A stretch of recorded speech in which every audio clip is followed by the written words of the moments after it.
माझ्या नवऱ्याची ही गोष्ट मला खूप जास्त आवडते. ती कोणती तुम्हाला पुढे समजेलच.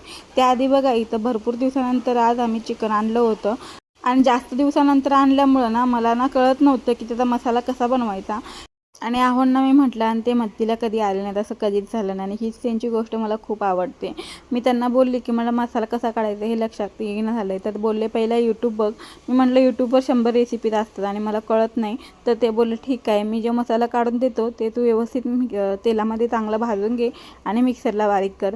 आणि इथं बघा, मी कांदा, टोमॅटो, आलं, लसूण छान असं भाजून घेतलं, खोबरं भाजून घेतलं आणि माझ्याकडे वाळलेला कांदा होता तोही तेलामध्ये तळून घेतला. धनं, जिरं जे काही आहोंनी काढून दिले होते खडे मसाले ते सगळे तळून मस्त असे तेलामध्ये भाजून घेतले आणि त्यानंतर मिक्सरला बारीक करून घेतलं. आणि आपण जसं नॉर्मल नॉनव्हेज फोडणी घालतो तसंच मी इथं फोडणी घातलेलं आहे. आणि मला सुक्कं पातळ असं काही वेगळं बनवायचं नव्हतं, एकच बनवायची होती भाजी, त्यामुळे मला टेन्शन नव्हतं. आणि मस्त रस्सा भाजी तयार झाली होती आणि खायला पण खूप भारी लागत होती.